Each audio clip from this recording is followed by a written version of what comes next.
Figúrate tú, torero con esa facha, y a los 50 años bien sonaos. Al ver entrar a los dos hombres, el alumno bajó sus brazos armados de banderillas y la señora se arregló la falda y el florido sombrero.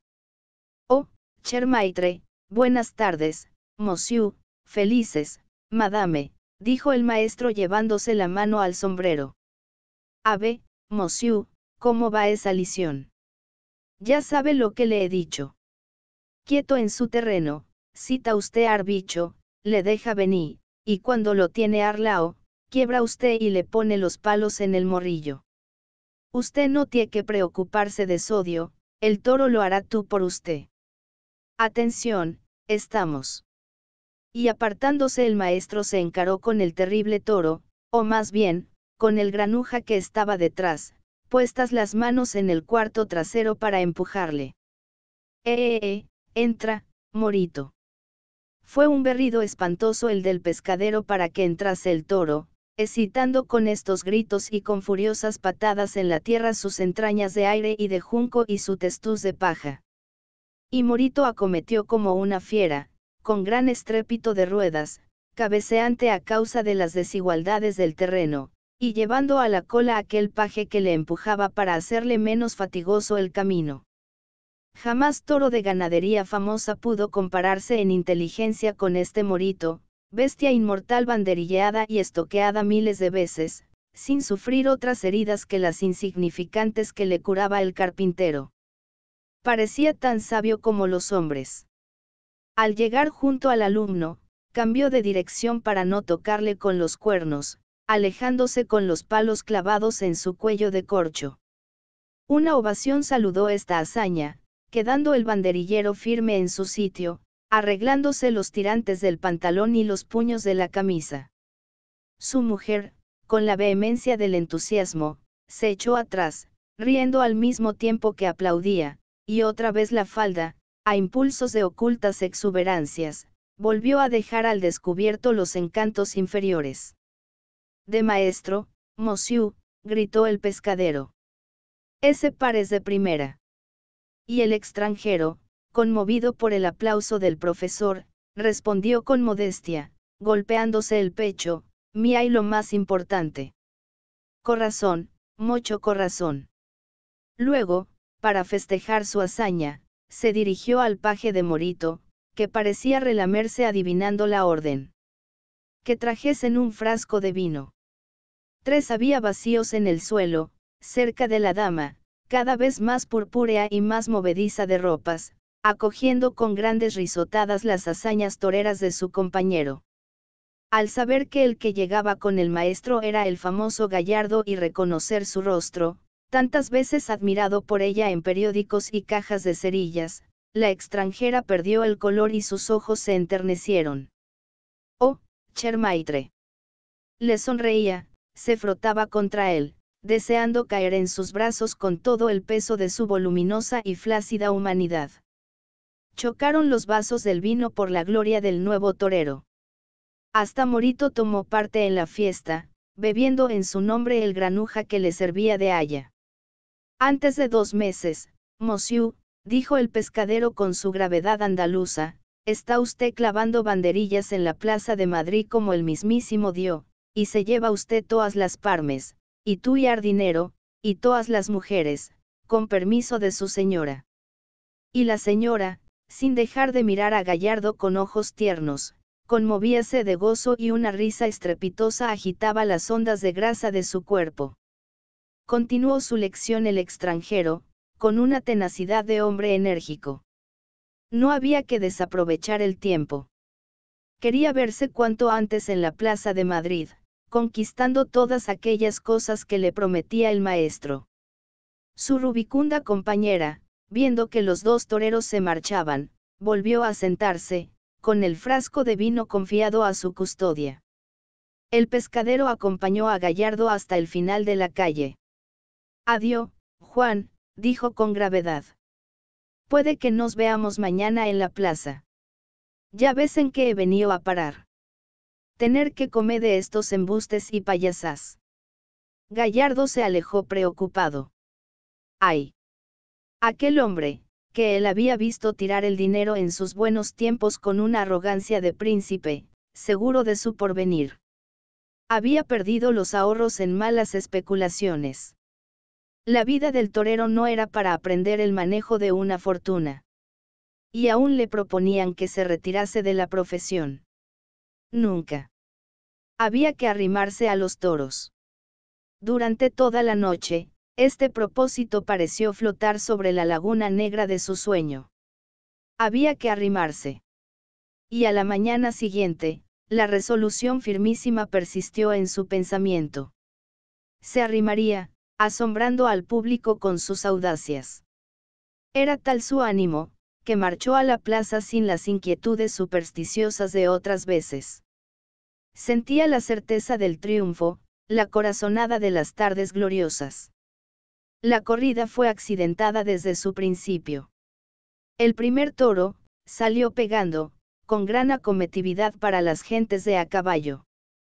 En un instante echó al suelo a los 3 picadores que le esperaban lanza en ristre, y de los yacos 2 quedaron moribundos, arrojando por el perforado pecho chorros de sangre obscura. El otro corrió, loco de dolor y de sorpresa, de un lado a otro de la plaza, con el vientre abierto y la silla suelta, mostrando por entre los estribos sus entrañas azuladas y rojizas, semejantes a enormes embutidos.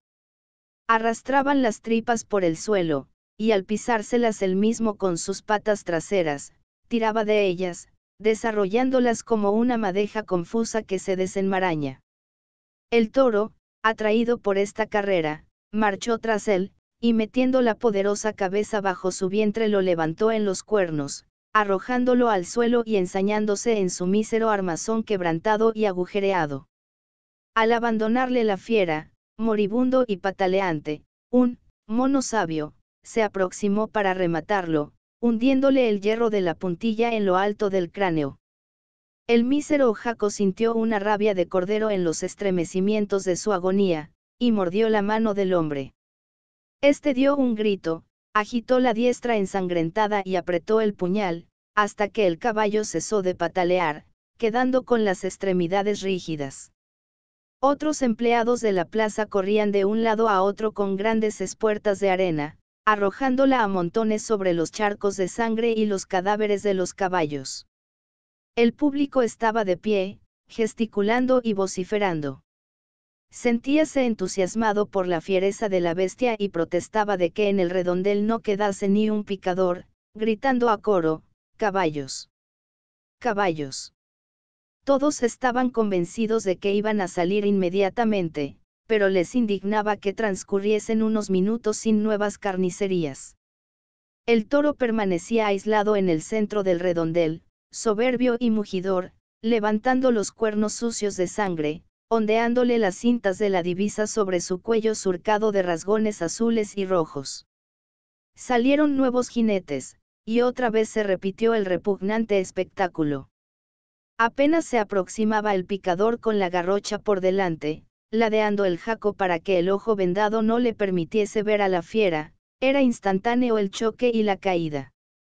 Rompíanse las picas con un chasquido de madera seca, saltaba el caballo enganchado en los poderosos cuernos, brotaban sangre, excrementos y piltrafas de este choque mortal, y rodaba por la arena el picador como un monigote de piernas amarillas, cubriéndole inmediatamente las capas de los peones. Un caballo, al ser herido en el vientre, esparció en torno de él, vaciando sus entrañas, una lluvia nauseabunda de excremento verdoso, que vino a manchar los trajes de los toreros cercanos. El público celebraba con risas y exclamaciones las ruidosas caídas de los jinetes. Sonaba la arena sordamente con el choque de los cuerpos rudos y sus piernas forradas de hierro. Unos caían de espaldas, como talegos repletos, y su cabeza, al encontrar las tablas de la valla, producía un eco lúgubre. «Ese no se levanta», gritaban en el público. «Debe tener abierto el melón». Y sin embargo, se levantaba, extendía los brazos, rascábase el cráneo, recobraba el recio castoreño, perdido en la caída, y volvía a montar en el mismo caballo, que los monos sabios incorporaban a fuerza de empellones y varazos. El vistoso jinete hacía trotar al jaco, que arrastraba por la arena sus entrañas, cada vez más largas y pesadas con la agitación del movimiento. El picador, sobre esta debilidad agónica, dirigíase al encuentro de la fiera. «Vaya por usted», gritaba arrojando su sombrero a un grupo de amigos.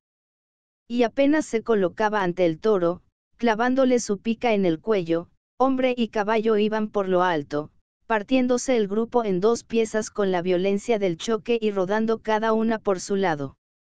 Otras veces, antes de que acometiese el toro, los monos sabios, y parte del público avisaban al jinete. «Apéate».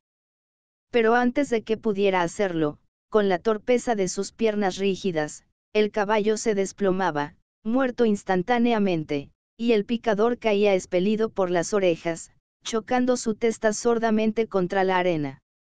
Los cuernos del toro no llegaban nunca a enganchar a los jinetes, pero ciertos picadores, al quedar en el suelo, permanecían exánimes, y un grupo de servidores de la plaza tenía que cargar con su cuerpo, llevándolo a la enfermería para que le curasen una fractura de hueso o lo reanimaran de su conmoción, que tenía el aspecto de la muerte.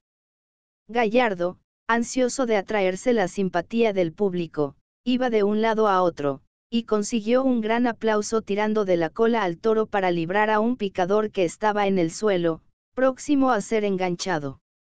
Mientras banderilleaban, Gallardo, apoyado en la valla, paseaba su vista por los palcos. Debía estar en ellos doña Sol. Al fin la vio, pero sin mantilla blanca, sin nada que recordase a aquella señora de Sevilla semejante a una maja de Goya. Parecía, con su cabellera rubia y su sombrero original y elegante, una extranjera de las que contemplan por primera vez una corrida de toros. A su lado estaba el amigo, aquel hombre del que hablaba ella con cierta admiración y al que mostraba las cosas interesantes del país. ¡Ay, doña Sol! Pronto iba a ver quién era el buen mozo al que había abandonado.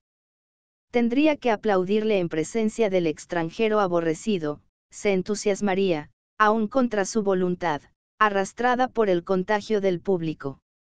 Cuando llegó para Gallardo el momento de matar su toro, que era el segundo, el público le acogió benévolamente, como si olvidase su enfado de la corrida anterior. Las 2 semanas de suspensión por la lluvia parecían haber infundido a la muchedumbre una gran tolerancia. Deseaba encontrarlo todo bueno en una corrida tan esperada. Además, la bravura de los toros y la gran mortandad de caballos había puesto al público de buen humor. Marchó Gallardo hacia la fiera, descubierta la cabeza luego del brindis, con la muleta por delante y moviendo la espada como un bastón.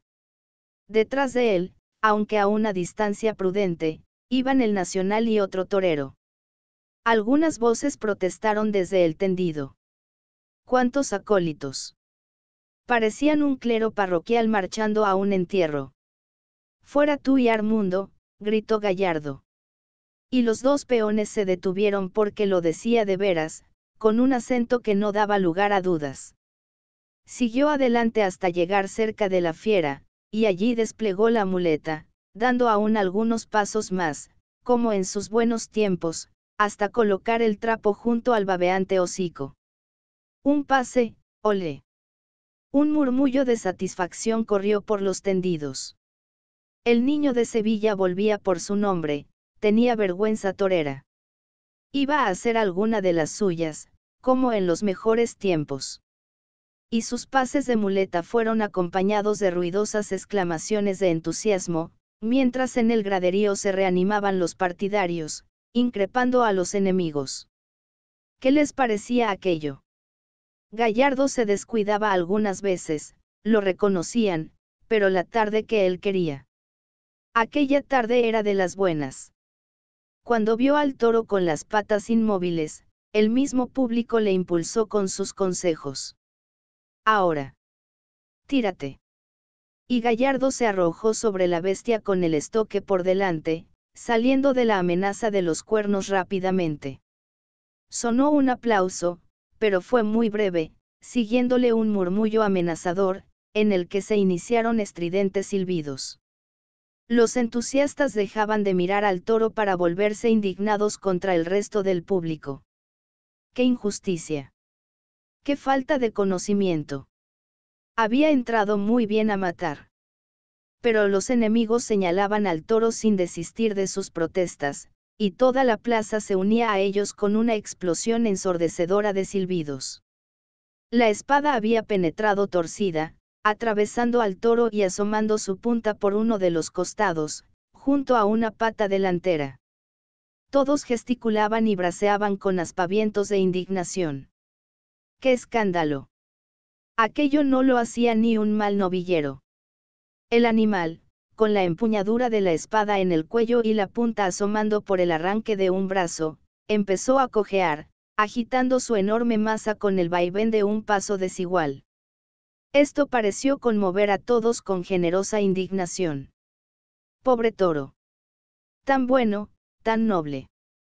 Algunos echaban el cuerpo adelante, rugiendo de furia, como si fuesen a arrojarse de cabeza en el redondel. Ladrón. Hijo de tal, martirizar así a un bicho que valía más que él. Y todos gritaban con vehemente ternura por el dolor de la bestia, como si no hubiesen pagado para presenciar su muerte. Gallardo, estupefacto ante su obra, inclinaba la cabeza bajo el chaparrón de insultos y amenazas. Maldita sea la suerte. Había entrado a matar lo mismo que en sus buenos tiempos, dominando la impresión nerviosa que le hacía volver la cara como si no pudiese soportar la vista de la fiera que se le venía encima.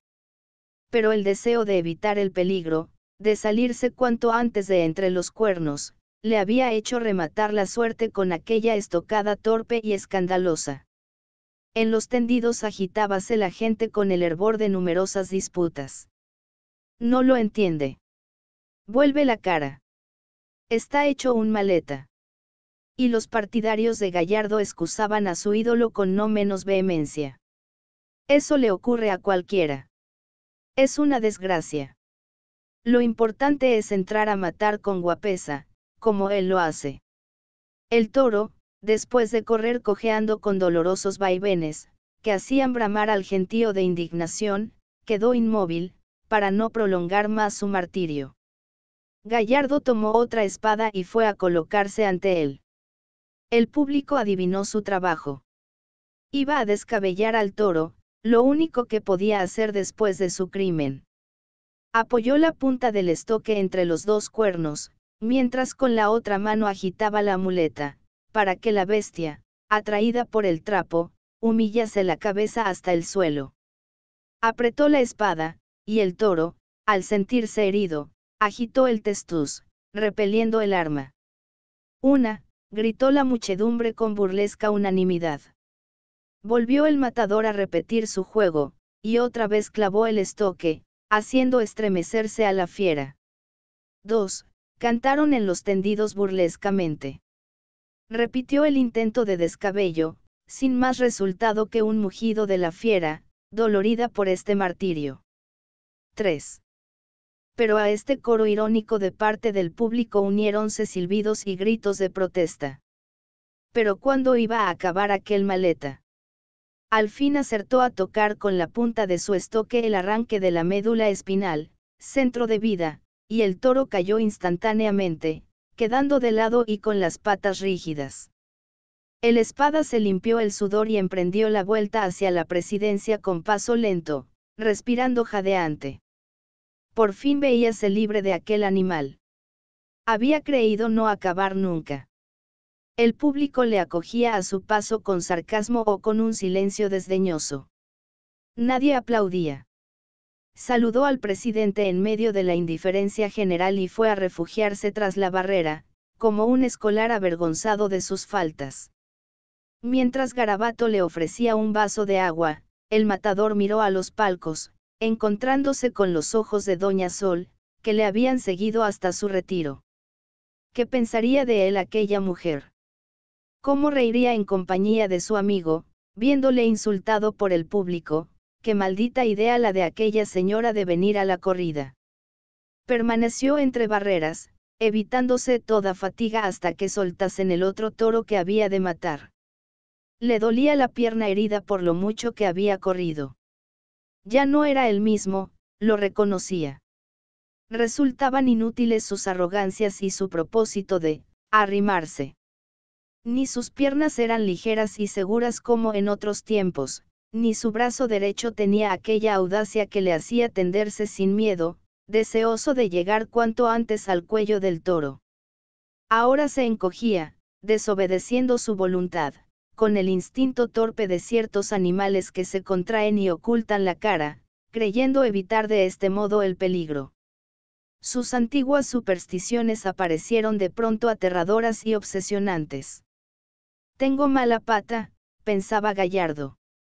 Me da ya al corazón que el quinto toro me coge, no hay remedio. Sin embargo, cuando salió a la plaza el quinto toro, lo primero que encontró fue el capote de Gallardo. ¡Qué animal! Parecía distinto al que él había escogido en los corrales la tarde anterior. Seguramente habían cambiado el orden en la suelta de los toros. El temor seguía cantando en los oídos del torero, mala pata. Me coge, hoy salgo del reondel con los pies pa' elanta. A pesar de esto, siguió toreando a la fiera y apartándola de los picadores en peligro. Al principio, sus lances pasaron en silencio. Luego, el público, ablandándose, le aplaudió débilmente. Cuando llegó el momento de la muerte y Gallardo se plantó ante la fiera, todos parecieron adivinar la ofuscación de su pensamiento. Movíase desconcertado, bastaba que el toro agitase su cabeza, para que, tomando este gesto por un avance, echase los pies atrás, retrocediendo a grandes saltos, mientras el público saludaba estos conatos de fuga con un coro de burlas. Yui. Yui, que te coge. De pronto, como si desease terminar de cualquier modo, se arrojó sobre la bestia con el estoque, pero oblicuamente, para salir cuanto antes del peligro. Una explosión de silbidos y voces. La espada solo se había clavado unos centímetros, y después de cimbrearse en el cuello de la fiera, fue expelida por esta a gran distancia. Gallardo volvió a coger el estoque y se aproximó al toro. Fue a cuadrarse para entrar a matar, y la fiera le acometió en el mismo instante. Quiso huir, pero sus piernas ya no tenían la agilidad de otros tiempos. Fue alcanzado y rodó a impulsos del encontronazo. Acudieron en su auxilio, y Gallardo se levantó cubierto de tierra, con un gran rasguño en el dorso del calzón, por el que se escapaba la ropa blanca interior, una zapatilla menos y perdida la moña que adornaba su coleta. Aquel mozo arrogante, que tanto había admirado al público con su elegancia, mostrábase lastimero y ridículo con su faldón al aire, descompuesto el pelo y la coleta caída y deshecha como un rabo triste. Tendiéronse en torno de él misericordiosamente varios capotes para ayudarle y protegerle. Hasta los otros espadas, con generoso compañerismo, le preparaban el toro para que acabase con él rápidamente. Pero Gallardo parecía ciego y sordo, solo veía al animal para echarse atrás a la más leve de sus acometidas, como si el reciente revolcón le hubiese enloquecido de miedo. No entendía lo que le decían los camaradas, y con el rostro intensamente pálido, frunciendo las cejas como para concentrar su atención, balbuceaba sin saber lo que decía, fuera tú y Armundo. Ejarme solo. Mientras tanto, en su pensamiento seguía cantando el terror, hoy mueres. Hoy es tu última cogida. El público adivinaba los pensamientos de la espada en sus desacompasados movimientos. Le tiene asco al toro. Le ha tomado miedo. Y hasta los más fervorosos partidarios de Gallardo callaban avergonzados, no pudiendo explicarse este suceso nunca visto. La gente parecía gozarse en su terror, con la valentía intransigente del que se halla en lugar seguro. Otros, pensando en su dinero, gritaban contra este hombre que se dejaba arrastrar del instinto de conservación, defraudándolos en su placer. Un robo. Gentes soeces insultaban a la espada con palabras de duda sobre su sexo. El odio hacía emerger y flotar, al través de muchos años de admiración, ciertos recuerdos de la infancia del torero olvidados hasta de él mismo. Hacían memoria de su vida nocturna con la pillería de la Alameda de Hércules. Se reían de sus calzones rotos y de las blancas ropas que se escapaban por el rasgón. ¿Qué se te ve?, gritaban voces atipladas, con acento femenil. Gallardo, protegido por las capas de los compañeros, aprovechaba todas las distracciones del toro para herirlo con su espada, sordo a la rechifla del público. Eran estocadas que apenas parecía sentir el animal. Su terror a ser cogido si alargaba el brazo le hacía quedarse lejos, hiriéndolo solamente con la punta de la espada. Unos estoques se desprendían apenas hundidos en la carne, otros quedaban fijos en el hueso, pero descubiertos en su mayor parte, cimbreándose con los movimientos de la fiera. Iba ésta con la cabeza baja, siguiendo el contorno de la valla, mugiendo como de fastidio por el tormento inútil. Seguíala el espada con la muleta en la mano, deseoso de acabar y temeroso de exponerse, y tras él toda la tropa de ayudantes moviendo sus capotes, como si quisieran convencer al animal con el flameo de los trapos para que doblara las piernas y se acostase. El paso del toro por cerca de la barrera, con su hocico babeante y el cuello erizado de espadas, provocaba una explosión de burlas e insultos. «Es la dolorosa», decían. Otros comparaban al animal con un acerico lleno de alfileres. «Ladrón. Mal torero». Algunos, más soeces, persistían en sus injurias al sexo de Gallardo, cambiándole de nombre. «Juanita. No te pierdas». Había transcurrido mucho tiempo, y una parte del público, deseando descargar su furia contra alguien más que el torero, se volvió hacia el palco presidencial. «Señor presidente. ¿Hasta cuándo iba a durar este escándalo?». El presidente hizo un gesto que acalló las protestas y dio una orden. Se vio correr a un alguacilillo, con su teja emplumada y el ferreruelo flotante, por detrás de la barrera, hasta llegar cerca de donde estaba el toro. Allí, dirigiéndose a Gallardo, avanzó una mano cerrada con el índice en alto. El público aplaudió. Era el primer aviso. Si antes del tercero no había matado el toro, este sería devuelto al corral, quedando el espada bajo el peso de la mayor deshonra. Gallardo, como si despertase de su sonambulismo, aterrado por esta amenaza, puso horizontal el estoque y se arrojó sobre el toro. Una estocada más, que no penetró gran cosa en el cuerpo de la fiera. El espada dejaba pender sus brazos con desaliento. Pero aquel bicho era inmortal. Las estocadas no le causaban mella. Parecía que no iba a caer nunca. La inutilidad del último golpe enfureció al público. Todos se ponían de pie. Los silbidos eran ensordecedores, obligando a las mujeres a taparse los oídos. Muchos braceaban, echando el cuerpo adelante, como si quisieran arrojarse a la plaza. Caían en la arena naranjas, mendrugos de pan, cojines de asiento, como veloces proyectiles destinados al matador. De los tendidos de sol salían voces estentóreas, rugidos semejantes a los de una sirena de vapor, que parecía imposible fuesen producto de una garganta humana. Sonaba de vez en cuando un escandaloso cencerro con toques de rebato. Cerca de los toriles, un nutrido coro entonaba el gorigori de los difuntos. Muchos volvíanse hacia la presidencia. ¿Para cuándo el segundo aviso? Gallardo limpiábase el sudor con un pañuelo, mirando a todas partes, como extrañado de la injusticia del público, y haciendo responsable al toro de cuanto ocurría. En estos momentos se fijó en el palco de Doña Sol. Esta volvía la espalda para no ver el redondel, tal vez le tenía lástima, tal vez estaba avergonzada de sus condescendencias en el pasado. Otra vez se arrojó a matar, y muy pocos pudieron ver lo que hacía, pues le ocultaban las capas abiertas incesantemente en torno de él. Cayó el toro, arrojando por la boca un caño de sangre.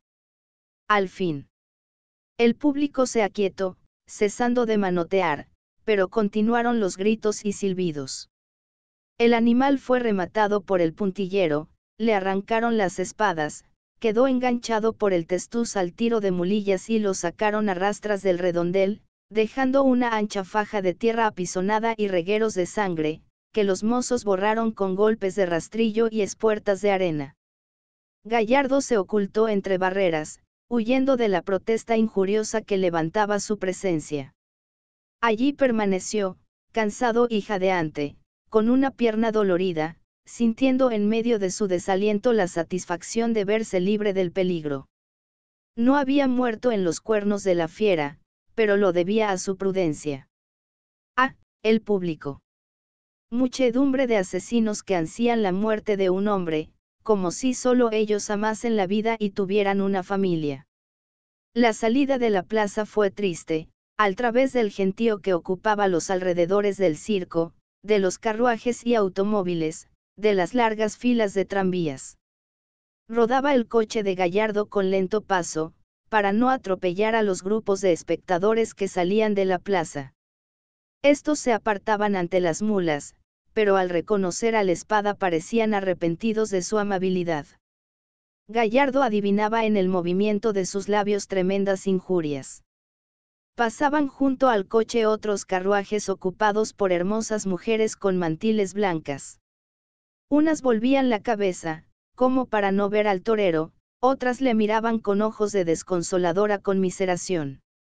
El Espada achicábase, como si quisiera pasar inadvertido, se ocultaba detrás de la corpulencia del Nacional, ceñudo y silencioso. Un grupo de muchachos rompió a silbar siguiendo el carruaje. Muchos de los que estaban de pie en las aceras les imitaron, creyendo vengarse así de su pobreza, que les había obligado a permanecer toda una tarde fuera de la plaza con la esperanza de ver algo. La noticia del fracaso de Gallardo había circulado entre ellos, y le insultaban, contentos de humillar a un hombre que ganaba enormes riquezas. Esta protesta sacó al Espada de su resignado mutismo.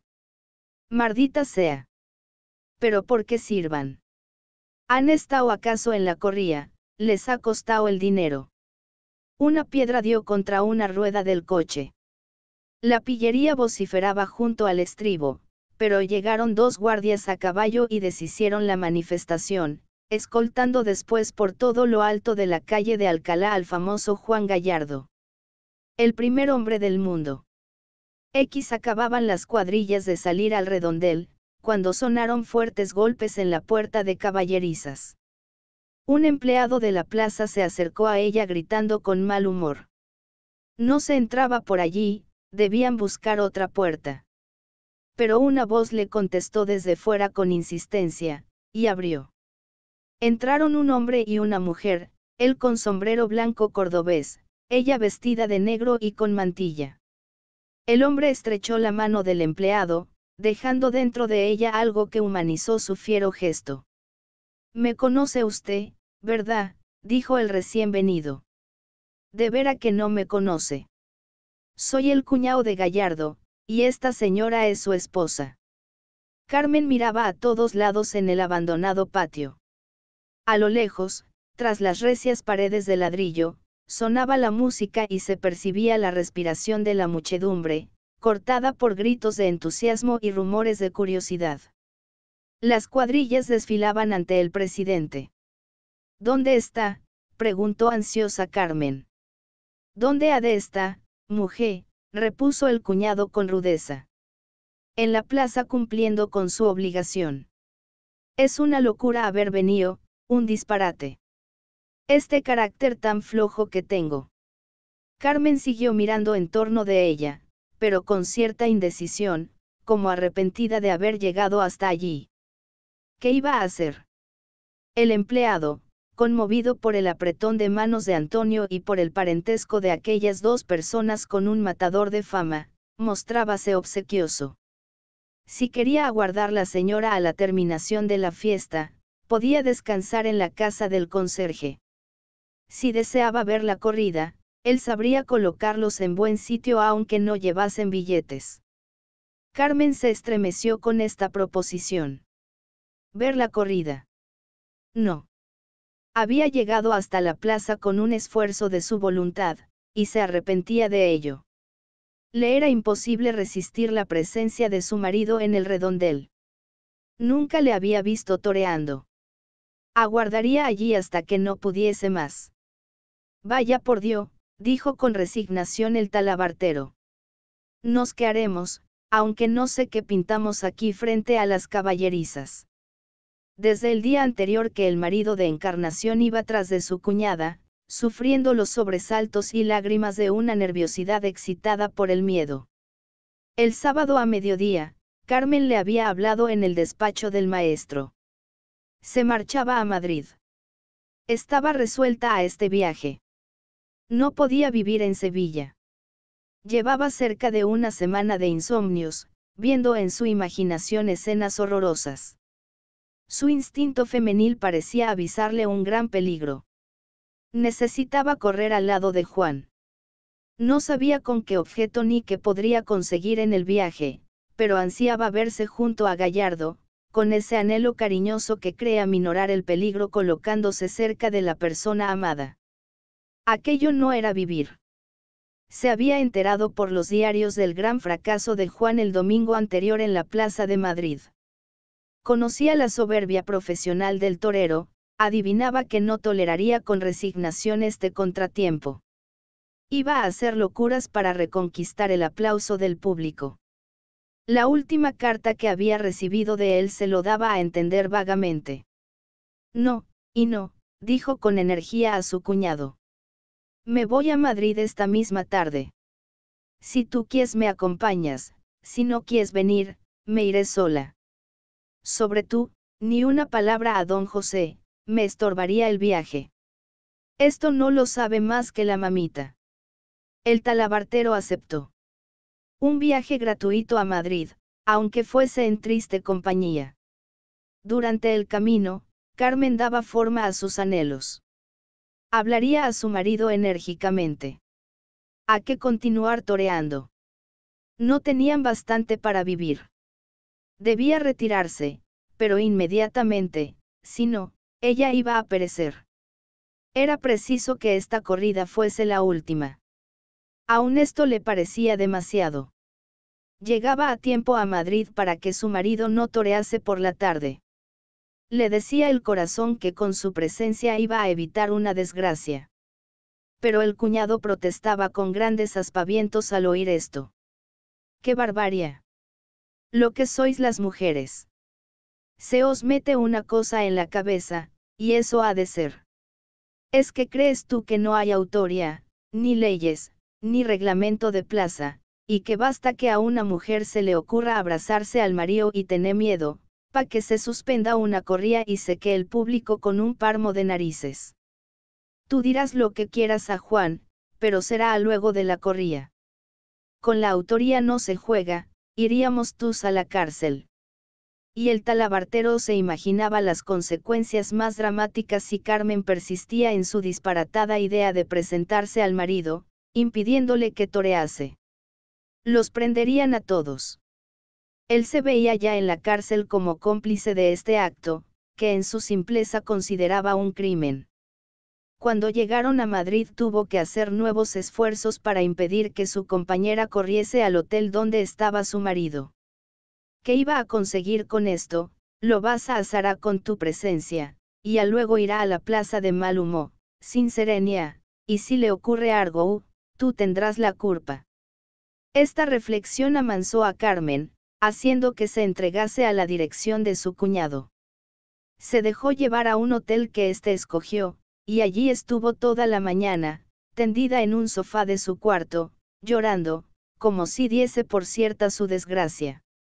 El talabartero, contento de verse en Madrid, bien instalado, indignábase contra esta desesperación, que le parecía ridícula. Vamos, hombre, lo que sois las mujeres. Cualquiera creería que eres viuda, y tu marido está a estas horas tan campante, preparándose para la corría, lleno y sano como el propio Roger de Flor. ¡Qué tontunas! Carmen apenas almorzó, mostrándose sorda a los elogios que tributaba su cuñado al cocinero del establecimiento. Por la tarde, su resignación volvió a desvanecerse. El hotel estaba situado cerca de la Puerta del Sol, y llegaban hasta ella el ruido y el movimiento de la gente que iba a la corrida. No podía permanecer en esta habitación extraña mientras su marido arriesgaba la existencia. Necesitaba verlo. Le faltaba valor para soportar la vista del espectáculo, pero quería sentirse cerca de él, deseaba ir a la plaza. ¿Dónde estaría la plaza? Nunca la había visto. Si no podía entrar en ella, vagaría por los alrededores. Lo importante era sentirse cerca, creyendo que esta aproximación podía influir en la suerte de Gallardo. El talabartero protestaba. Por vida de...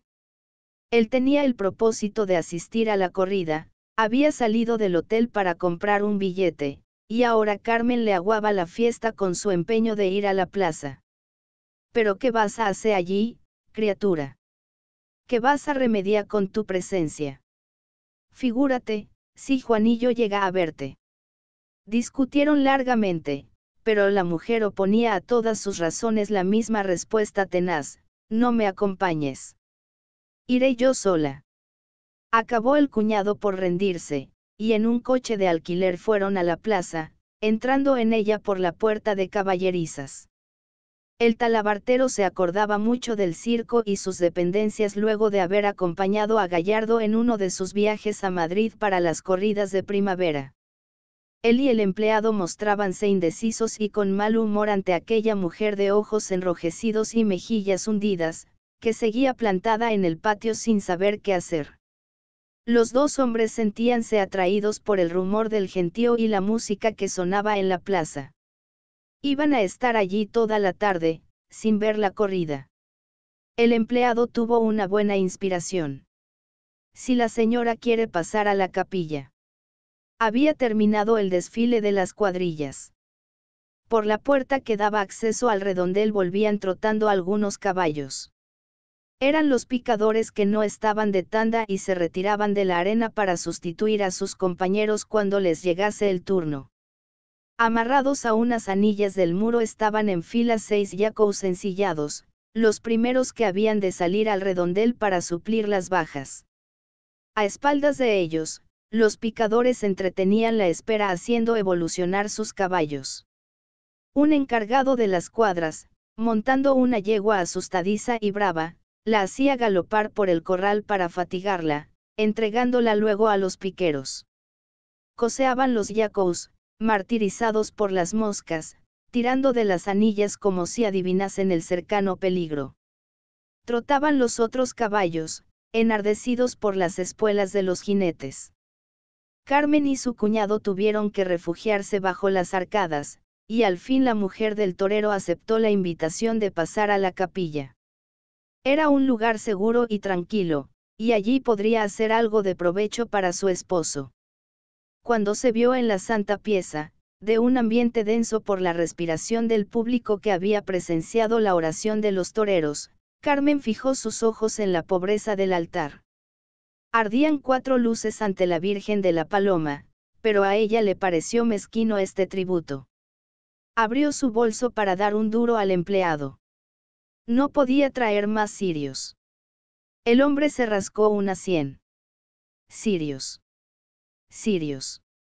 En los enseres de la plaza no creía encontrarlos. Pero de pronto se acordó de las hermanas de un matador, que traían velas siempre que toreaba este. Las últimas apenas se habían consumido, y debían estar guardadas en algún rincón de la capilla. Tras larga rebusca las encontró.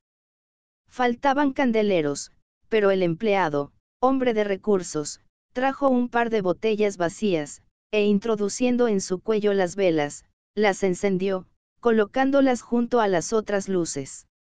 Carmen se había arrodillado, y los dos hombres aprovecharon su inmovilidad para correr a la plaza, ansiosos de presenciar los primeros lances de la corrida. Quedó la mujer en curiosa contemplación de la imagen borrosa, enrojecida por las luces.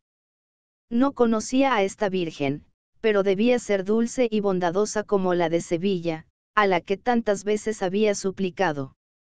Además, era la Virgen de los Toreros, la que escuchaba sus oraciones de última hora, cuando el cercano peligro daba a los hombres rudos una sinceridad piadosa. Sobre aquel suelo se había arrodillado su marido muchas veces. Y este pensamiento bastó para que se sintiera atraída por la imagen, contemplándola con religiosa confianza, cual si la conociera desde la niñez. Moviéronse sus labios repitiendo oraciones con automática velocidad, pero su pensamiento huía del rezo, como arrastrado por los ruidos de la muchedumbre que llegaban hasta ella. ¡Ay! Aquel mugido de volcán intermitente, aquel bramar de olas lejanas, cortado de vez en cuando por pausas de trágico silencio. Carmen se imaginaba estar presenciando la corrida invisible. Adivinaba por las diversas entonaciones de los ruidos de la plaza el curso de la tragedia que se desarrollaba en su redondel. Unas veces era una explosión de gritos indignados, con acompañamiento de silbidos, otras, miles y miles de voces que proferían palabras ininteligibles. De pronto sonaba un alarido de terror, prolongado, estridente, que parecía subir hasta el cielo, una exclamación miedosa y jadeante, que hacía ver miles de cabezas tendidas y pálidas por la emoción siguiendo la veloz carrera del toro, que le iba a los alcances a un hombre, hasta que se cortaba instantáneamente el grito, restableciéndose la calma. Había pasado el peligro. Extendíanse largos espacios de silencio, de un silencio absoluto, el silencio del vacío, en el que sonaba agrandado el zumbar de las moscas salidas de las caballerizas, como si el inmenso circo estuviera desierto, como si hubieran quedado inmóviles y sin respiración las 14.000 personas sentadas en su graderío y fuese Carmen el único ser viviente que subsistía en sus entrañas. De pronto se animaba este silencio con un choque ruidoso e infinito, cual si todos los ladrillos de la plaza se soltasen de su trabazón, dando unos contra otros. Era un aplauso cerrado que hacía temblar el circo. En el patio inmediato a la capilla sonaban golpes de varas sobre el pellejo de los míseros caballos, reniegos, choque de herraduras y voces. ¿A quién le toca? Nuevos picadores eran llamados a la plaza. A estos ruidos uniéronse otros más cercanos. Sonaron pasos en las habitaciones inmediatas, abriéronse puertas con estrépito, oíanse las voces y la respiración jadeante de varios hombres, como si marchasen abrumados por un gran peso. No es nada, un coscorrón. No tienes sangre. Antes de que acabe la corrida estarás picando.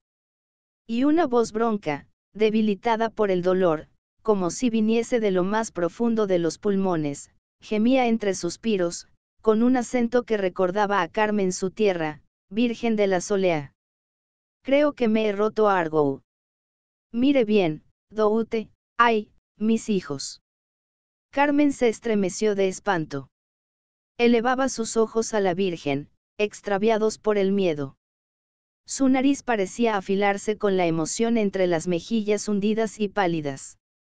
Sentíase enferma, temía desplomarse sobre el pavimento con un síncope de terror. Intentaba rezar otra vez, aislarse en su oración, para no escuchar los ruidos de fuera, transmitidos por las paredes con una sonoridad desesperante. Pero a pesar de estos propósitos, llegaba a su oído un lúgubre chapoteo de agua y las voces de ciertos hombres, que debían ser médicos y enfermeros, animando al picador. Este se quejaba con una rudeza de jinete montaraz, queriendo ocultar al mismo tiempo, por orgullo viril, el dolor de sus huesos quebrantados. Virgen de la Solea. Mis hijos, que van a comer los pobres churumbeles si su pare no puede picar. Carmen se levantó. Ay, no podía más. Iba a caer desplomada si seguía en aquel sitio obscuro estremecido por ecos de dolor. Necesitaba aire, ver el sol. Creía sentir en sus propios huesos el mismo suplicio que hacía gemir a aquel hombre desconocido. Salió al patio. Sangre por todos lados, sangre en el suelo y en las inmediaciones de unas cubas, donde el agua mezclábase con el líquido rojo. Retirábanse los picadores del redondel. Habían hecho la señal para la suerte de banderillas, y los jinetes llegaban sobre sus caballos manchados de sangre, con el pellejo rasgado y colgando de sus vientres el repugnante bandullo de las entrañas al aire. Desmontábanse los jinetes, hablando con animación de los incidentes de la corrida. Carmen vio a Potaje apirse con toda la pesadez de su vigorosa humanidad, lanzando una retahíla de maldiciones al mono sabio, que le ayudaba torpemente en su descenso. Parecía entorpecido por sus ocultas perneras de hierro y por el dolor de varios batacazos.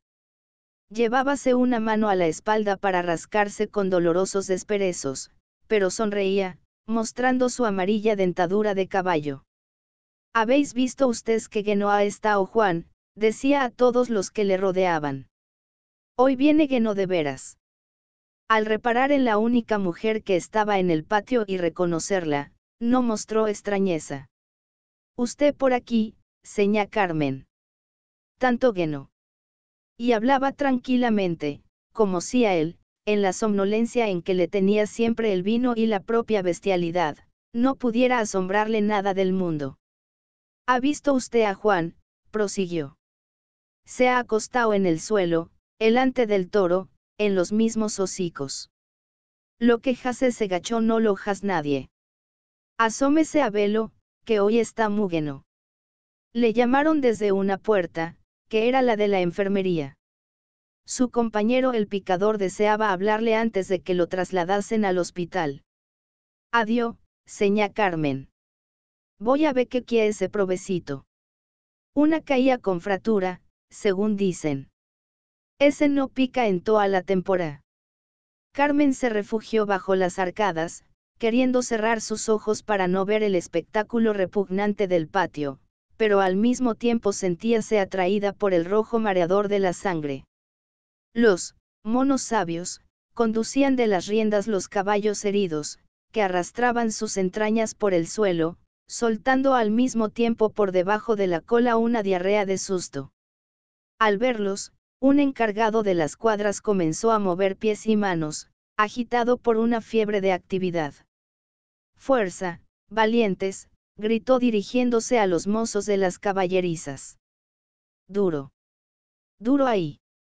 Un mozo de cuadra, moviéndose con precaución junto al caballo, coceante de dolor, le quitaba la silla, echándole después a las piernas unos lazos de correas que las agarrotaban, uniendo las cuatro extremidades y haciendo caer al animal al suelo. «Ahí, valiente, duro. Duro con él», seguía gritando el encargado de las caballerizas, sin dejar de mover manos y pies. Y los mozos, arremangados, inclinábanse sobre el vientre abierto de la bestia, que esparcía en torno regueros de sangre y de orín, pugnando por introducir a puñados en el trágico desgarrón las pesadas entrañas que colgaban fuera de él. Otro sostenía las riendas del caído animal y apretaba contra el suelo la triste cabeza poniendo un pie sobre ella. Contraíase el hocico con gesto de dolor, chocaban los dientes largos y amarillentos con un escalofrío de martirio, perdiéndose en el polvo los relinchos, ahogados por la presión del pie. Pugnaban las manos sangrientas de los curanderos por devolver a la abierta cavidad las flácidas entrañas, pero la respiración jadeante de la víctima las hinchaba, haciéndolas salir de su encierro y desparramándose otra vez como piltrafas empaquetadas. Una vejiga enorme inflábase entre los despojos, entorpeciendo el arreglo. «La bufa, valientes», gritaba el director. «Duro con la bufa». Y la vejiga, con todas sus entrañas anexas, desaparecía al fin en las profundidades del vientre, mientras dos mozos, con la agilidad de la costumbre, cosían la piel. Cuando el caballo quedaba arreglado, con bárbara prontitud, le echaban un cubo de agua por la cabeza, libertaban sus piernas de la trabazón de las correas y le daban unos golpes de vara para que se pusiera en pie. Unos, apenas caminaban 2 pasos, caían redondos, derramando un chorro de sangre por la herida surcida con bremanti. Era la muerte instantánea al recobrar las entrañas su posición. Otros manteníanse fuertes por los secretos recursos del vigor animal, y los mozos, después del arreglo, los llevaban al barnizaje, inundando sus patas y vientres con violentas abluciones de cubos de agua. El color blanco o castaño de los animales quedaba brillante, chorreando sus pelos un líquido de color rosa, mezcla de agua y de sangre. Remendaban los caballos como si fuesen zapatos viejos, explotaban su debilidad hasta el último momento, prolongando su agonía y su muerte. Quedaban en el suelo pedazos de intestinos, cortados para facilitar la operación del arreglo. Otros fragmentos de sus entrañas estaban en el redondel cubiertos de arena, hasta que muriese el toro y los mozos pudieran recoger estas piltrafas en sus espuertas. Muchas veces, el trágico vacío de los órganos perdidos remediábanlo los bárbaros curanderos con puñados de estopa introducidos en el vientre. Lo importante era mantener en pie a estos animales unos cuantos minutos más, hasta que los picadores volviesen a salir a la plaza. El toro se encargaría de rematar su obra. Y los yacos moribundos sufrían sin protesta esta lúgubre transfiguración. Los que cojeaban eran reanimados con ruidosos golpes de vara, que les hacían temblar desde las patas a las orejas. Un caballo manso, en la desesperación de su infortunio, intentaba morder a los monos sabios, que se aproximaban. Entre sus dientes guardaba aún colgajos de piel y pelos rojos. Al sentir el desgarrón de los cuernos en su panza, el mísero animal había mordido el cuello del toro con una furia de cordero rabioso. Relinchaban tristemente los caballos heridos, levantando la cola con ruidoso escape de gases, un hedor de sangre y excremento vegetal esparcíase por el patio, la sangre corría entre las piedras, ennegreciéndose al secarse. Llegaban hasta allí los ruidos de la muchedumbre invisible. Eran exclamaciones de inquietud, un ¡ay! ¡Ay!, lanzado por miles de bocas, que hacía adivinar la fuga del banderillero acosado de cerca por el toro. Luego, un silencio absoluto. El hombre volvía hacia la fiera, y estallaba el ruidoso aplauso saludando un par de banderillas bien colocado. Luego sonaban las trompetas anunciando la suerte de matar, y se repetían los aplausos. Carmen quería irse. Virgen de la Esperanza. ¿Qué hacía allí? Ignoraba el orden que iban a seguir los matadores en su trabajo. Tal vez aquel toque señalaba el momento en que su marido iba a colocarse frente a la fiera. Y ella allí, a pocos pasos de distancia, y sin verle. Quería escapar para librarse de este tormento. Además, la angustiaba la sangre que corría por el patio, el tormento de aquellas pobres bestias. Su delicadeza de mujer sublevábase contra estas torturas, al mismo tiempo que se llevaba el pañuelo al olfato para repeler los hedores de carnicería. Nunca había ido a los toros.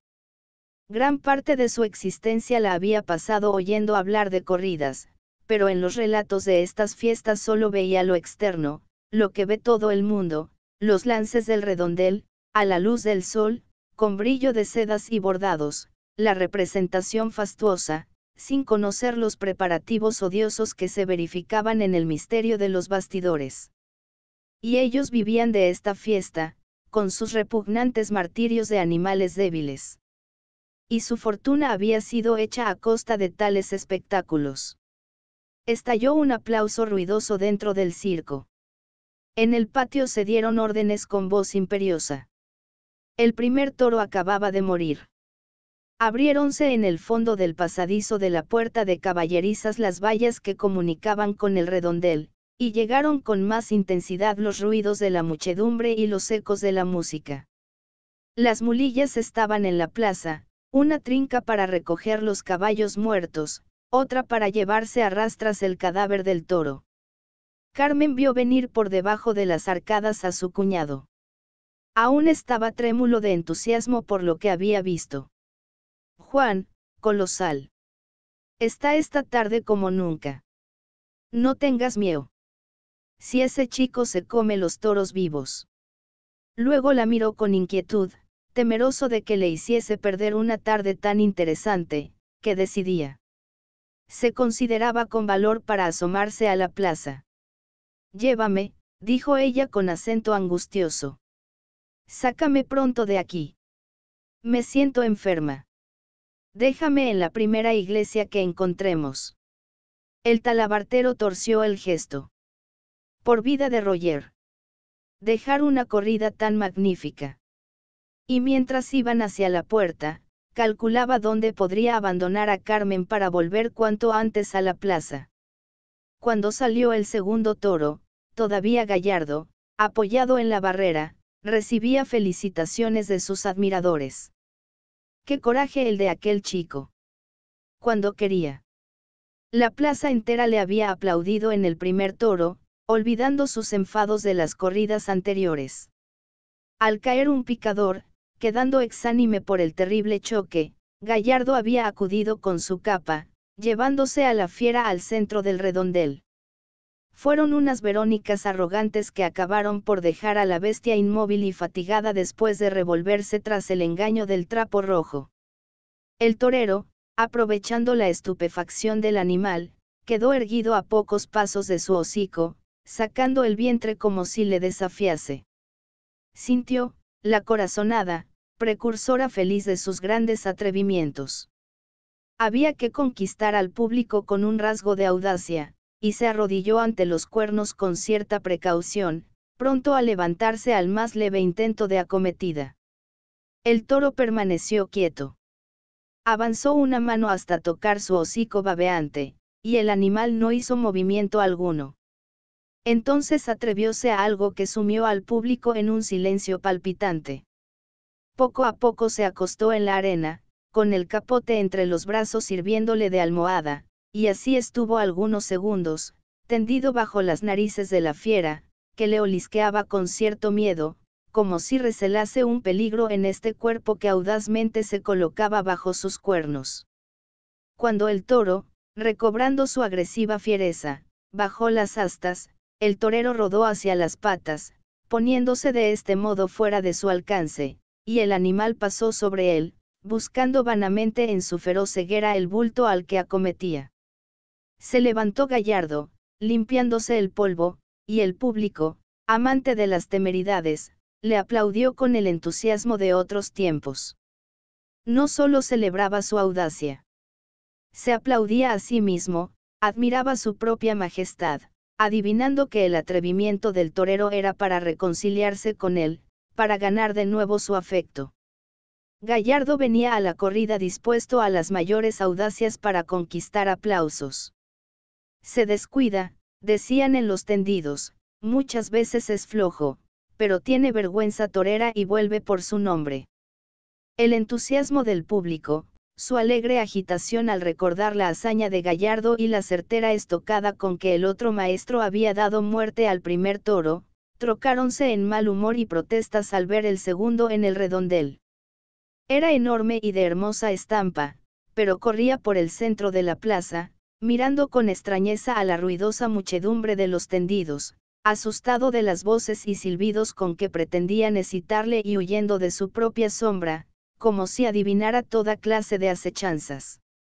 Los peones corrían tendiéndole la capa. Acometía al trapo rojo, siguiéndolo por algunos instantes, pero de pronto daba un bufido de extrañeza y volvía a su cuarto trasero, huyendo en distinta dirección con violentos saltos. Su ágil movilidad para la fuga indignaba al público. Eso no es toro, es una mona. Los capotes de los maestros consiguieron al fin atraerlo hacia la barrera, donde esperaban los picadores, inmóviles sobre sus monturas, con la garrocha bajo el brazo. Se acercó a un jinete con la cabeza baja y fieros bufidos como si fuese a acometer. Pero antes de que el hierro se clavase en su cuello, dio un salto y huyó, pasando por entre las capas que le tendían los peones. En su fuga encontró otro picador, repitiendo el salto, el bufido y la huida. Luego tropezó con el tercer jinete, el cual, avanzando la garrocha, le picó en el cuello, aumentando con este castigo su miedo y su velocidad. El público en masa se había puesto de pie, braceando y gritando. Un toro manso. ¡Qué abominación! Volvíanse todos hacia la presidencia bramando su protesta: «Señor presidente». Aquello no podía consentirse. De algunos tendidos comenzó a salir un coro de voces que repetían las mismas palabras con monótona entonación: «Fuego, fuego». El presidente parecía dudar. Corría el toro, perseguido por los lidiadores, que iban tras él con la capa al brazo. Cuando alguno de estos conseguía ponerse delante para detenerle, olfateaba la tela con el bufido de siempre y se alejaba en distinta dirección dando saltos y cacs. Aumentaba la ruidosa protesta con estas fugas. «Señor presidente». Era que estaba ciego su señoría. Comenzaban a caer en el redondel botellas, naranjas y cojines de asiento en torno de la bestia fugitiva. El público la odiaba por cobarde. Una botella dio en uno de sus cuernos, y la gente aplaudió al certero tirador sin saber quién era. Parte del público tendía el cuerpo hacia adelante como si fuera a arrojarse al redondel, queriendo destrozar con sus manos a la mala bestia. ¡Qué escándalo! Ver en la plaza de Madrid bueyes que solo servían para dar carne. «Fuego, fuego». El presidente agitó al fin un pañuelo rojo, y una salva de aplausos saludó este gesto. Las banderillas de fuego eran un espectáculo extraordinario, algo inesperado que aumentaba el interés de la corrida. Muchos que protestaban hasta enronquecer estaban satisfechos en su interior de este incidente. Iban a ver al toro asado en vida, corriendo loco de terror por los rayos que le colgarían del cuello. Avanzó el nacional llevando pendientes de sus manos, con las puntas hacia abajo, dos gruesas banderillas que parecían enfundadas en papel negro. Fuese hacia el toro sin grandes precauciones, como si su cobardía no mereciese arte alguno, y le clavó los palos infernales entre los aplausos vengativos de la muchedumbre. Sonó un chasquido como si se rompiese algo, y dos chorros de humo blanco comenzaron a surgir sobre el cuello del animal. Con la luz del sol no se veía el fuego, pero los pelos desaparecían chamuscados y una mancha negra extendíase sobre el pescuezo. Corrió el toro, sorprendido del ataque, acelerando su fuga, como si con esta pudiera librarse del tormento, hasta que de pronto comenzaron a estallar en su cuello secas detonaciones semejantes a tiros de fusil, volando en torno de sus ojos las encendidas pavesas de papel. Saltaba la bestia con la agilidad del terror, las cuatro patas en el aire al mismo tiempo, torciendo en vano la cornuda cabeza para arrancarse con la boca aquellos demonios agarrados a su pescuezo. La gente reía y aplaudía, encontrando graciosos estos saltos y contorsiones. Parecía que ejecutaba una danza de animal amaestrado con la torpe pesadez de su volumen. «¿Cómo le pican?», exclamaba el público con risa feroz. Cesaron de rugir y estallar las banderillas. Hervía el carbonizado pescuezo con burbujas de grasa. El toro, al no sentir la quemazón del fuego, quedó inmóvil, jadeante, con la cabeza humillada, sacando una lengua seca, de rojo obscuro. Otro banderillero se aproximó a él, clavando un segundo par. Volvieron a surgir los chorros de humo sobre la carne chamuscada, sonaron los tiros, y el toro corrió otra vez, pugnando por aproximar la boca al pescuezo enroscando su cuerpo macizo, pero ahora los movimientos eran de menos violencia, como si su vigorosa animalidad comenzara a habituarse al martirio. Aún le clavaron un tercer par, y su cuello quedó carbonizado, esparciendo en el redondel un hedor nauseabundo de grasa derretida, cuero quemado y pelos consumidos por el fuego. El público siguió aplaudiendo con vengativo frenesí, como si el manso animal fuese un adversario de sus creencias e hicieran obra santa con este abrazamiento. Reían al verle trémulo sobre sus patas, agitando los flancos como los costados de un fuelle, mugiendo con chillón alarido de dolor, los ojos enrojecidos, y arrastrando su lengua por la arena, ávido de una sensación de frescura.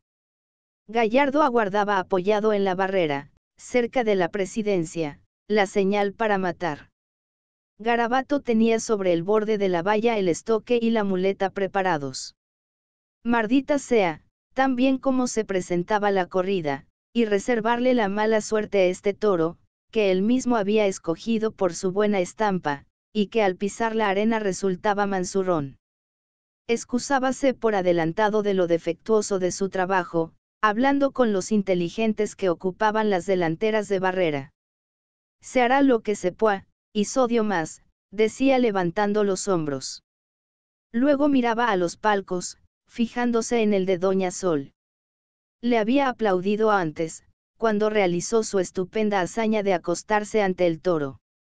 Sus manos enguantadas chocaron con entusiasmo cuando volvía él hacia la barrera saludando al público. Al darse cuenta Doña Sol de que el torero la miraba, lo saludó con un ademán afectuoso, y hasta su acompañante, aquel tío antipático, se había unido a este saludo con ruda inclinación del cuerpo, como si fuese a partirse por la cintura. Luego había sorprendido varias veces los gemelos de ella fijos con insistencia en su persona, buscándolo en su retiro entre barreras. Aquella gachí. Tal vez se sentía atraída de nuevo por los mozos de corazón. Gallardo pensaba visitarla al día siguiente, por si había cambiado el viento. Sonó la señal para matar, y el espada, luego de un corto brindis, marchó hacia el toro. Los entusiastas dábanle consejos a gritos. Despáchalo pronto. Es un buey que no merece nada. El torero tendió su muleta ante la bestia, y ésta arremetió, pero con paso tardo, escarmentada por el tormento, con una intención manifiesta de aplastar, de herir, como si el martirio hubiese despertado su fiereza. Aquel hombre era el primero que se colocaba ante sus cuernos después del suplicio. La muchedumbre sintió que se desvanecía su vengativa animadversión contra el toro. No se revolvía mal, atacaba. ¡Olé! Y todos saludaron con entusiasmo los pases de muleta, envolviendo en la misma aprobación al lidiador y a la fiera. Quedó el toro inmóvil, humillando la cerviz y con la lengua pendiente. Se hizo el silencio precursor de la estocada mortal, un silencio más grande que el de la soledad absoluta, producto de muchos miles de respiraciones contenidas. Fue tan grande este silencio, que llegaron hasta los últimos bancos los menores ruidos del redondel. Todos oyeron un leve crujido de maderas chocando unas con otras. Era que Gallardo, con la punta del estoque, echaba atrás, sobre el cuello del toro, los palos chamuscados de las banderillas que asomaban entre los cuernos. Luego de este arreglo para facilitar el golpe, la muchedumbre avanzó aún más sus cabezas, adivinando la misteriosa correspondencia que acababa de establecerse entre su voluntad y la del matador. Ahora, decían todos interiormente. Iba a derribar al toro de una estocada maestra. Todos adivinaban la resolución de la espada. Se lanzó Gallardo sobre el toro, y todo el público respiró a un tiempo ruidosamente, luego de la emocionante espera. Del encontronazo entre el hombre y el animal salió este corriendo con mugidora furia, mientras el graderío prorrumpía en silbidos y protestas. Lo de siempre. Gallardo había vuelto la cara y encogido el brazo en el momento de matar. El animal llevaba en el cuello el estoque cimbreante y suelto, y a los pocos pasos la hoja de acero saltó de la carne, rodando por la arena. Una parte del público increpó a Gallardo. Estaba roto el encanto que lo había unido a la espada al principio de la fiesta. Reaparecía la desconfianza, ensañábase la animadversión en el torero. Todos parecían haber olvidado el entusiasmo de poco antes. Gallardo recogió la espada, y con la cabeza baja, sin ánimos para protestar del desagrado de una muchedumbre tolerante para otros e inflexible con él, marchó otra vez hacia el toro. En su confusión, creyó ver que un torero se ponía a su lado. Debía ser el nacional. Carme, Juan. No embarullarse. Maldita sea, y siempre le iba a ocurrir lo mismo. Era que ya no podría meter el brazo entre los cuernos, como en otros tiempos, clavando el estoque hasta la cruz. Iba a pasarse el resto de su vida haciendo reír a los públicos, un buey, al que habían tenido que dar fuego. Se colocó frente al animal, que parecía aguardarle con las patas inmóviles, como si desease acabar cuanto antes su largo martirio. No quiso pasarle otra vez de muleta. Se perfiló con el trapo rojo junto al suelo y la espada horizontal a la altura de sus ojos, a meter el brazo. El público púsose de pie con rápido impulso. Durante unos segundos, hombre y fiera no formaron más que una sola masa, y así se movieron algunos pasos. Los más inteligentes agitaban ya sus manos, ansiosos de aplaudir. Se había arrojado a matar como en sus mejores tiempos. Una estocada de verdad.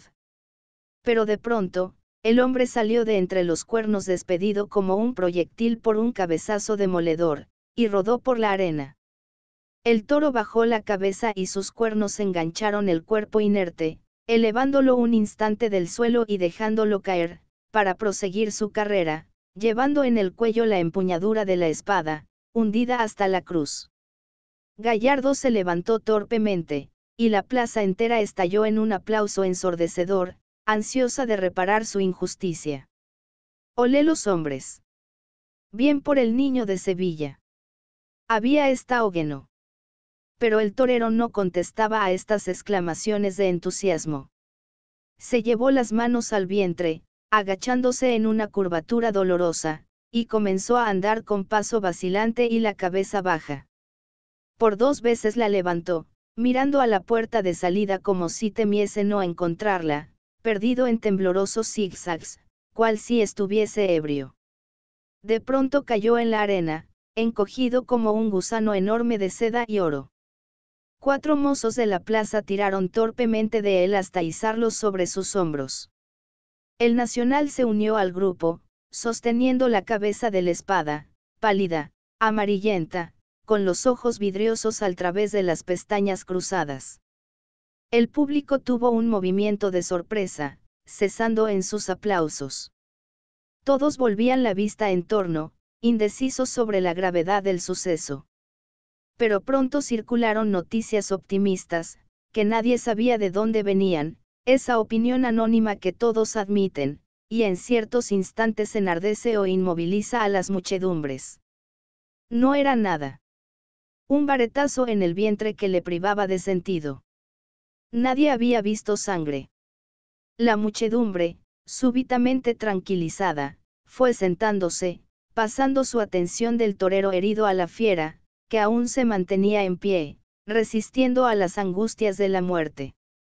El nacional ayudó a colocar a su maestro en una cama de la enfermería. Cayó en ella como un talego, inánime, con los brazos pendientes fuera del lecho. Sebastián, que tantas veces había contemplado a su espada ensangrentado y herido, sin perder por esto la serenidad, sentía ahora la angustia del miedo viéndolo inerte, con una blancura verdosa, como si estuviese muerto. Por vía la paloma azul, gimoteaba. Es que no hay médicos. Es que no hay nadie. El personal de la enfermería, luego de despachar al picador magullado, había corrido a su palco en la plaza. El banderillero desesperábase, creyendo que los segundos eran horas, gritando a Garabato y a Potaje, que habían acudido tras él, sin saber ciertamente lo que les decía. Llegaron 2 médicos, y luego de cerrar la puerta para que nadie les estorbase, quedaron indecisos ante el cuerpo inánime de la espada. Había que desnudarlo. A la luz que entraba por una claraboya del techo, Garabato comenzó a desabrochar, descoser y rasgar las ropas del torero. El nacional apenas podía ver el cuerpo. Los médicos estaban en torno del herido, consultándose con la mirada. Debía ser un colapso que le había privado de vida aparentemente. No se veía sangre. Los rasgones de su ropa eran efecto, sin duda, del revolcón que le había dado el toro. Entró apresuradamente el doctor Ruiz, y sus colegas le dejaron pasar a primer término, acatando su maestría. Juraba en su nerviosa precipitación, mientras iba ayudando a Garabato a abrir las ropas del torero. Hubo un movimiento de asombro, de dolorosa sorpresa, en torno de la cama. El banderillero no se atrevía a preguntar. Miró por entre las cabezas de los médicos, y vio el cuerpo de Gallardo con la camisa subida sobre el pecho y los calzones caídos, dejando visibles las negruras de la virilidad. El vientre, completamente al descubierto, estaba rasgado por una abertura tortuosa de labios ensangrentados, al través de la cual asomaban unas piltrafas de fresco azul. El doctor Ruiz movió la cabeza tristemente. A más de la herida atroz e incurable, el torero había recibido una conmoción tremenda con el cabezazo del toro. No respiraba. Doute, doute, gimió el banderillero, suplicando por saber la verdad. Y el doctor Ruiz, tras largo silencio, volvió a mover la cabeza. Se acabó, Sebastián. Puedes buscarte otro matador. El Nacional levantó sus ojos a lo alto. Y así acababa un hombre como aquel, sin poder estrechar la mano de los amigos, sin decir una palabra, repentinamente, como un mísero conejo a quien golpean en la nuca. La desesperación le hizo salir de la enfermería. ¡Ay! Él no podía ver aquello.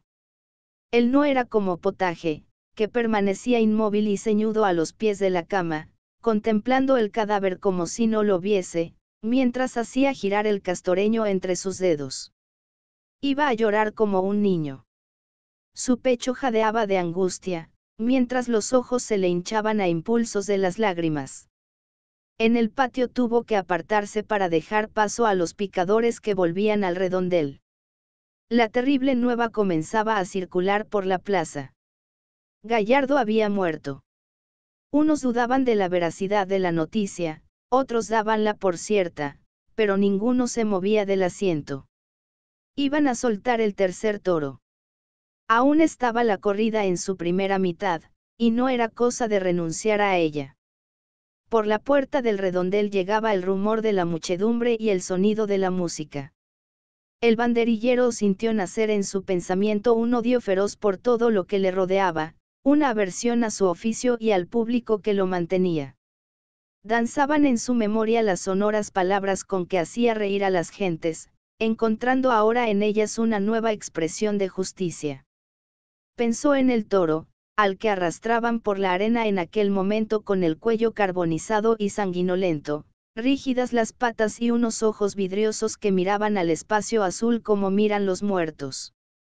Luego vio con la imaginación al amigo que estaba a pocos pasos de él, al otro lado de una pared de ladrillo, también inmóvil, con las extremidades rígidas, la camisa sobre el pecho, el vientre abierto y un resplandor mate y misterioso entre las pestañas cruzadas. Pobre toro. Pobre espada. De pronto, el circo rumoroso lanzó un alarido saludando la continuación del espectáculo. El Nacional cerró los ojos y apretó los puños. Rugía la fiera, la verdadera, la única. Fin Madrid, enero-marzo 1908. Obras del autor con el número de ejemplares impresos en España, asterisco, de cada una de ellas, hasta octubre de 1924, Cuentos Valencianos 60.000 ejemplares. La Condenada, Cuentos, 64.000 id. En el País del Arte, Viajes, 64.000 id. Arroz y Tartana, Novela, 68.000 id. Flor de Mayo, Novela, 80.000 id. La Barraca, Novela, 104.000 id. Sónica la Cortesana, Novela, 56.000 id. Entre Naranjos, Novela, 88.000 id. Cañas y Barro, Novela, 64.000 id. La Catedral, Novela, 72.000 id. El Intruso, Novela, 56.000 id. La Bodega, Novela, 60.000 id. La Horda, Novela, 44.000 id. La Maja Desnuda, Novela, 49.000 id. Oriente, viajes, 52.000 id. Sangre y arena, novela, 136.000 id. Los muertos mandan, novela, 56.000 id. Luna Benamor, novelas, 48.000 id. Los Argonautas, novela, 2 tomos 48.000 id. Los Cuatro Jinetes del Apocalipsis 148.000 id. Mare Nostrum, novela, 104.000 id. Los Enemigos de la Mujer, novela, 88.000 id. El Militarismo Mexicano, artículos, 40.000 id. El Préstamo de la Difunta, novelas, 44.000 id. El Paraíso de las Mujeres, novela, 36.000 id. La Tierra de Todos, novela, 66.000 id. La Reina Calafia, novela, 60.000 id. Novelas de la Costa Azul 20.000 id. La Vuelta al Mundo, de un novelista 40.000 id. Novelas de próxima publicación El Papa del Mar, Las riquezas del Gran Khan. A los pies de Venus, el oro y la muerte. Asterisco, en muchas repúblicas de la América de habla española se han publicado numerosas ediciones de estas obras sin permiso del autor. Asterisco asterisco asterisco End of the Project Gutenberg Evo Ox Sangre y Arena asterisco asterisco asterisco Updated editions will replace the previous one, the old editions will be renamed. Creating the works from print editions not protected by US copyright law means that no one owns a United States copyright in these works, so the Foundation, and you, can copy and distribute it in the United States without permission and without paying copyright royalties. Special rules, set forth in the general terms of use part of this license, apply to copying and distributing Project Gutenberg marca registrada Electronic Works to protect the Project Gutenberg marca registrada concept and trademark. Project Gutenberg is a registered trademark, and may not be used if you charge for an evoke, except by following the terms of the trademark license, including paying royalties for use of the Project Gutenberg trademark. If you do not charge anything for copies of this evoke, complying with the trademark license is very easy. You may use this evoke for nearly any purpose such as creation of derivative works, reports, performances and research. Project Gutenberg ebooks may be modified and printed and given away. You may do practically anything in the United States with ebooks not protected by US copyright law. Redistribution is subject to the trademark license, especially commercial redistribution. Start, full license. The full Project Gutenberg license. Please read this before you distribute or use this work to protect the Project Gutenberg marca registrada mission of promoting the free distribution of electronic works, by using or distributing this work, or any other work associated in any way with the phrase Project Gutenberg. You agree to comply with all the terms of the full Project Gutenberg marca registrada license available with this file or online at www.gutenberg.org/license. Sectorion 1. General Terms of Use and Redistributing Project Gutenberg marca registrada Electronic Works 1. By reading or using any part of this Project Gutenberg marca registrada Electronic Work, you indicate that you have read, understand, agree to and accept all the terms of this license and intellectual property, trademark copyright, agreement. If you do not agree to abide by all the terms of this agreement, you must cease using and return or destroy all copies of Project Gutenberg marca registrada Electronic Works in your possession. If you paid a fee for obtaining a copy of or access to a Project Gutenberg marca registrada Electronic Work and you do not agree to be bound by the terms of this agreement, you may obtain a refund from the person or entity to whom you paid the fee as set forth in paragraph 1e8. 1b Project Gutenberg is a registered trademark. It may only be used on or associated in any way with an electronic work by people who agree to be bound by the terms of this agreement. There are a few things that you can do with most Project Gutenberg marca registrada electronic works even without complying with the full terms of this agreement. See paragraph 1c below. There are a lot of things you can do with Project Gutenberg marca registrada electronic works if you follow the terms of this agreement and help preserve free future access to Project Gutenberg marca registrada electronic works. See paragraph 1e below. 1c The Project Gutenberg Literary Archive Foundation, the Foundation or PGLAF, owns a cancellation copyright in the collection of Project Gutenberg marca registrada electronic works.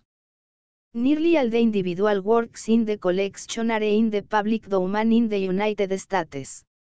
If an individual work is unprotected by copyright law in the United States and you are located in the United States, we do not claim a right to prevent you from copying, distributing, performing, displaying or creating derivative works based on the work as long as all references to Project Gutenberg are removed.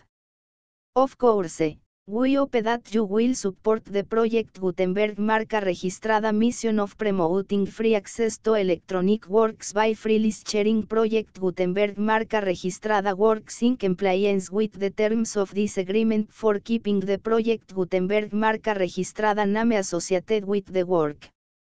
You can easily comply with the terms of this agreement by keeping this work in the same format with its attached full Project Gutenberg marca registrada license when you share it without charge with others.